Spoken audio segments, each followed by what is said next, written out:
Bintan, pulau besar di Kepulauan Riau yang menawarkan sejuta pesona.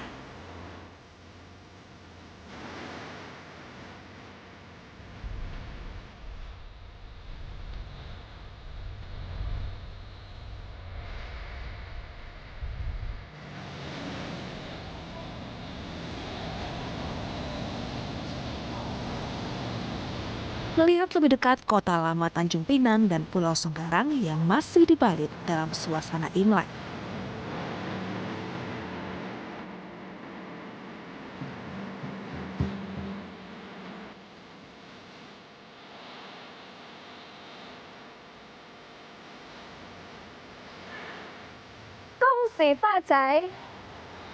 Inilah perjalanan saya, Clara Alverina, di Pulau Bintan dalam Journey Way to Explore.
Selamat datang di kota Tanjung Pinang, salah satu daerah di Indonesia yang memiliki kawasan pecinan.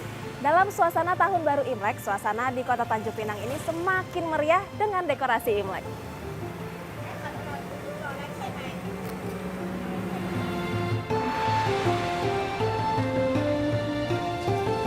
Saya memulai eksplorasi Pulau Bintan dari kota Tanjung Pinang, sebuah kota lama di Kepulauan Riau. Tempat terpusatnya orang keturunan Tionghoa dari suku Teochew dan Hokkien pada abad ke-19 hingga 20.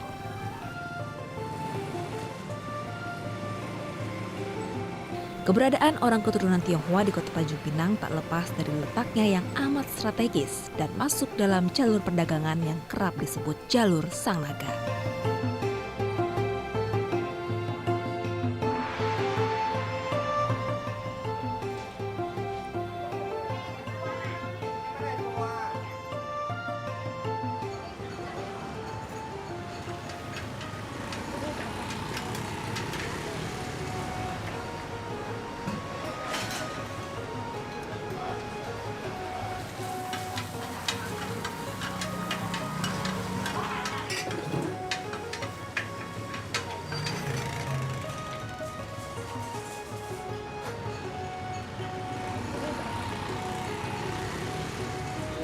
Ini merupakan kawasan Potong Lembu yang menjadi pusat kuliner di kawasan pecinan kota Tanjung Pinang. Di sini ada beragam kuliner yang disajikan. Kalau malam di sini berubah menjadi pujasera namanya Akal Potong Lembu. Sekarang saya mau coba kuliner dan juga kopinya. Yuk.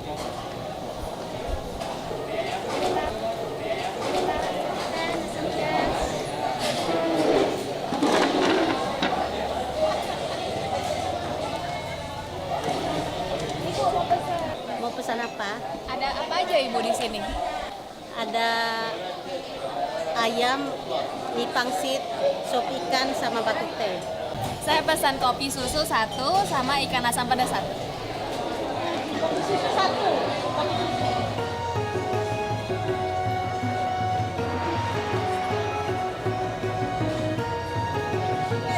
Jadi kawasan Potong Lembu ini buka dari pagi sampai dengan siang. Jadi suasananya ramai sekali. Ada yang cari sarapan, cari makan siang, bukan sekedar makan, tapi juga mereka biasa duduk-duduk nongkrong aja sambil ngobrol dan juga sambil ngopi. Menariknya bukan hanya orang keturunan Tionghoa yang makan di sini, tapi juga ada yang dari suku Melayu. Semuanya makan di sini berbaur jadi satu. Kopi dulu ya. Kopi susu, Kecap, ikan asam pedas. nasi. Terima ini kuliner khas yang ada di Kota Tanjung Pinang. Salah satunya ada ikan asam pedas dan kopi susu. Kita coba ya.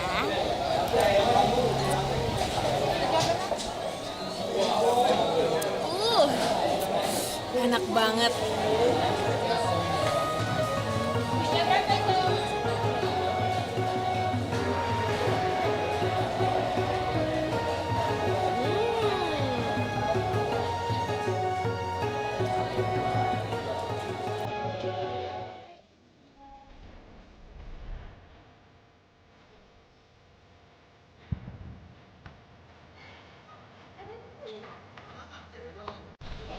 Salah satu destinasi unggulan yang ada di Kota Tanjung Pinang ialah Wihara Patung Seribu Wajah.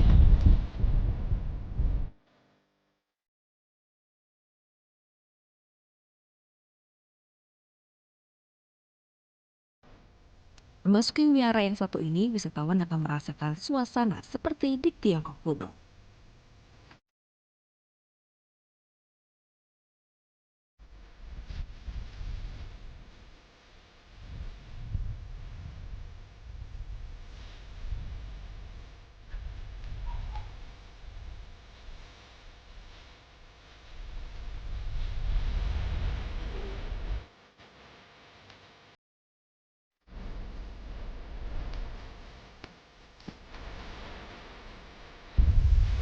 Kenapa disebut sebagai Wihara Patung Seribu Wajah? Karena di sini ada ratusan patung dengan berbagai ekspresi, ada yang marah, ada yang senyum, ada yang bingung, dan semuanya ini langsung dibawa dari Tiongkok. Wow.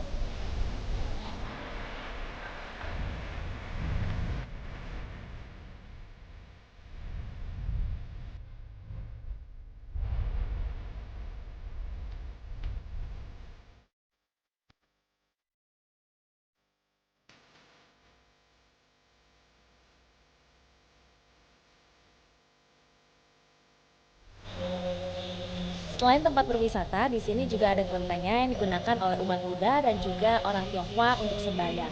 Sebenarnya awalnya memang untuk sembahyang, tapi karena tempat ini sangat menarik, jadi digantikan sebagai tempat wisata religi. Sebagai wihara, tempat ini menjadi tempat sembahyang bagi umat Buddha dan orang keturunan Tionghoa, khususnya saat momentum Imlek.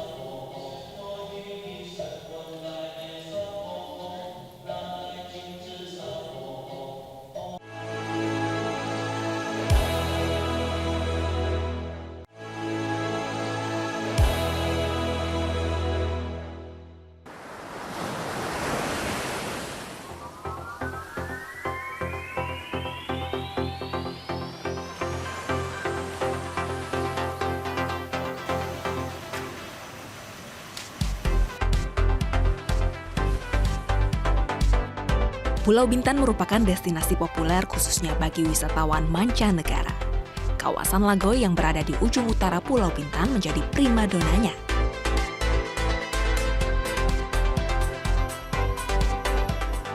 Ada banyak penginapan di Lagoy yang menawarkan fasilitas kenyamanan bintang 5 bagi wisatawan.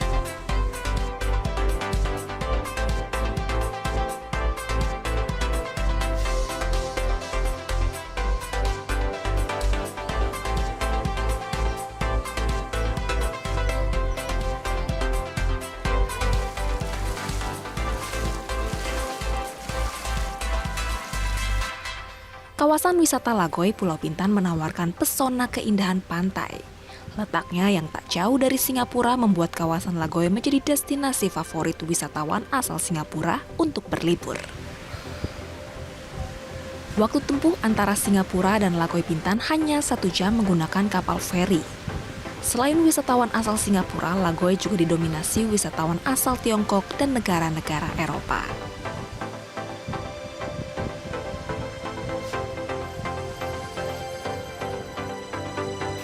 Kalau ke kawasan wisata Lagoy di Pulau Bintan, ada banyak sekali permainan yang bisa dicoba, salah satunya ATV. Halo Pak. Halo. Pak, mau main ATV boleh? Boleh. Silahkan. Apa saja sih yang harus diperhatikan kalau main ATV? Oke, kita ada safety gear sebelum kita pergi naik ATV. Kita ada helm, kita ada elbow, kita ada knee guard juga. Pak harus pakai dulu sebelum kita test drive. Baik, ayo.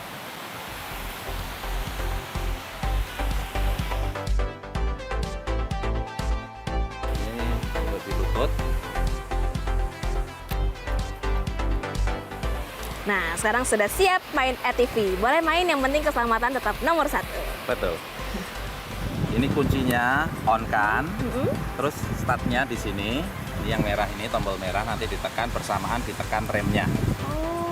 Ditekan, baru dipencet. Terus ini gasnya untuk kontrol kecepatan. Oke.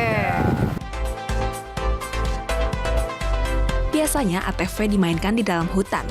Namun ternyata bermain ATV di pantai juga tidak kalah seru. Sambil menikmati deburan ombak dan keindahan pantai.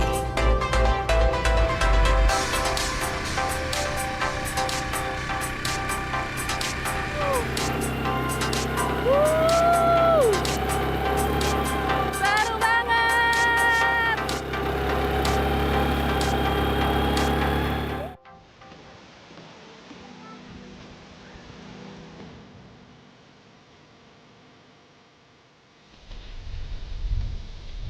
Setelah seharian beraktivitas, sekarang waktunya untuk memanjakan diri dengan spa. Halo, makasih banyak dari Spa. Halo, Siang. Pak, di sini ada masasnya apa aja? Kami ada massage facial, body scrub, body wrap, manicure dan pedicure. Massage-nya kita ada Balinese, type massage, gentle massage. Wow, menarik ya. Yuk langsung kita coba ya, boleh ya Mas? Boleh.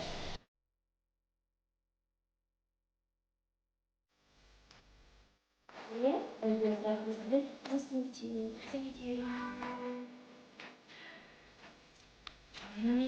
baru dipegang aja sudah enak. Spa menjadi pilihan tepat saat berwisata untuk menghilangkan lelah, melemaskan otot tubuh, dan menenangkan pikiran.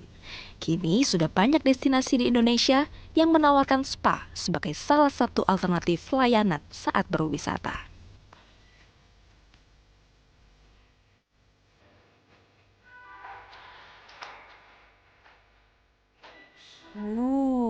Ini baru namanya liburan untuk menenangkan jiwa dan pikiran.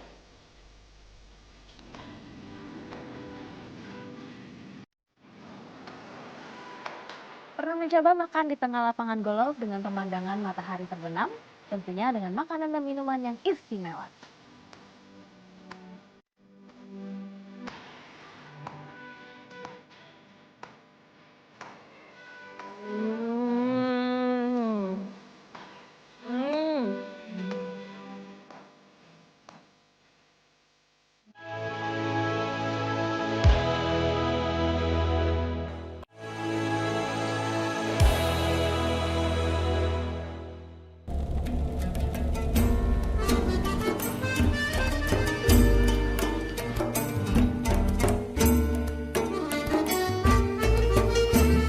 Mayoritas penduduk yang ada di Pulau Bintan merupakan suku Melayu. Saya ajak Anda ke Pulau Penyengat yang menjadi pusat kebudayaan dan kajian Islam Melayu di seluruh dunia.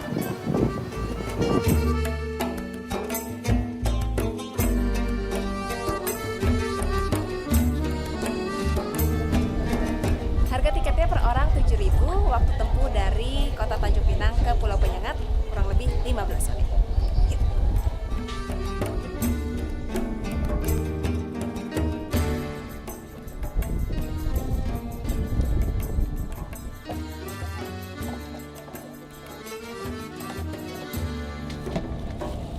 Transportasi berupa kapal pompong merupakan moda angkutan antar pulau yang biasanya digunakan masyarakat lokal.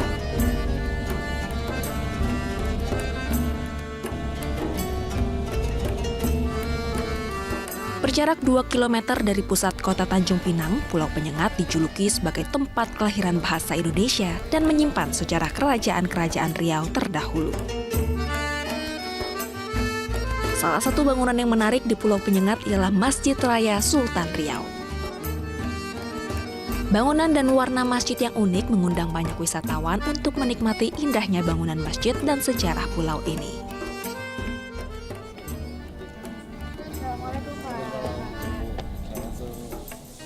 Yang unik dari bangunan masjid ini adalah bahan yang digunakan sebagai campurannya bukanlah semen, akan tetapi campuran putih telur, kapur, dan tanah liat yang berfungsi sebagai pelekat pengganti semen. Pak Saiful, jadi di sini awal mula lahirnya bahasa Indonesia dari Pulau Penyengat? Iya benar, awal mulanya itu dari bahasa Melayu, Melayu Pulau Penyengat. Yang mana pada zaman dulu lahirlah seorang Raja Ali Haji. Beliau pengarang Guru 612 dan juga beberapa buku yang terkenal termasuk ada kamus bahasa Melayu.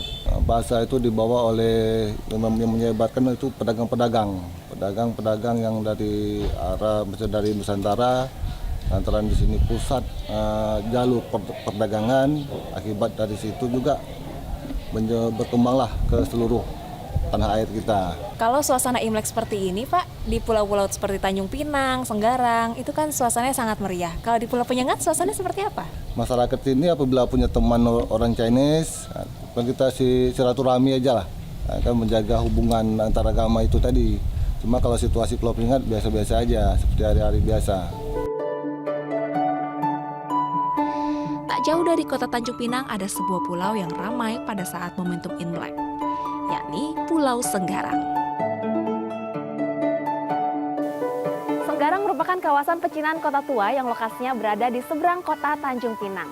Pemukiman yang ada di sini identik dengan pelantar, yakni rumah-rumah yang berada di atas air. 90% yang ada di sini penduduknya merupakan warga keturunan Tionghoa. Di hari kedua Imlek, suasana di sini ramai sekali. Semua warga keturunan Tionghoa silaturahmi dan mengunjungi kelenteng yang ada di sini. Dalam bahasa Hokkien, Senggarang dikenal dengan nama Tuapo, yang artinya kota lama tua. Kota tua ini pernah menjadi kota dagang yang ramai pada 1700-an hingga 1800-an. Saat Imlek, suasana di Pulau Senggarang sangat ramai.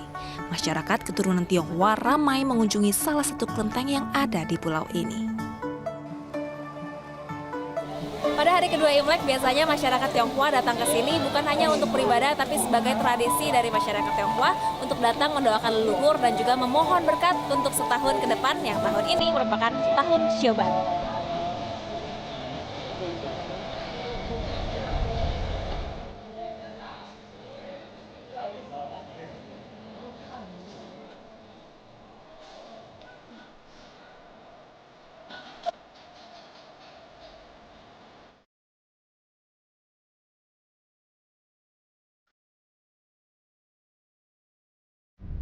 Salah satu tradisi saat Imlek ialah bersilaturahmi ke rumah keluarga dan saudara. Yuk!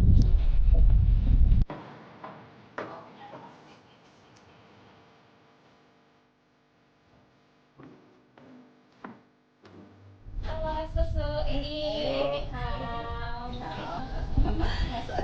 selamat hari Imlek.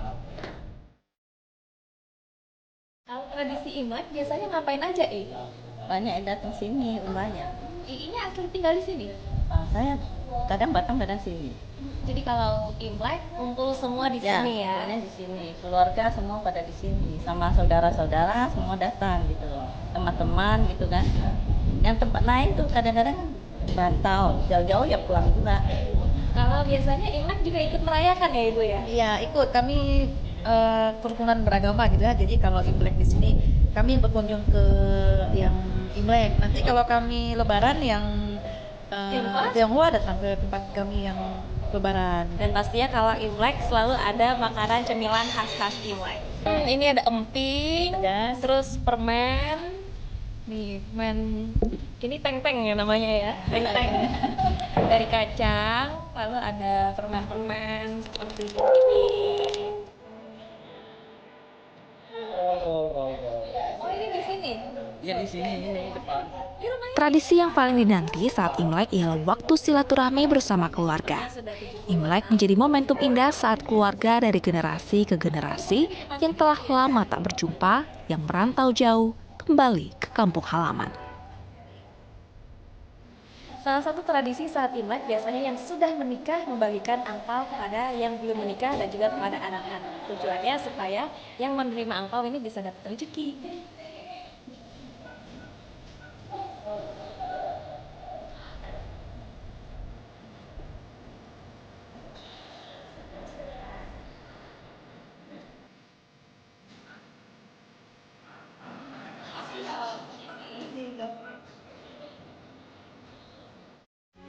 Metro TV. Jelajahi cara baru mendapatkan informasi. Download Metro TV Extend sekarang.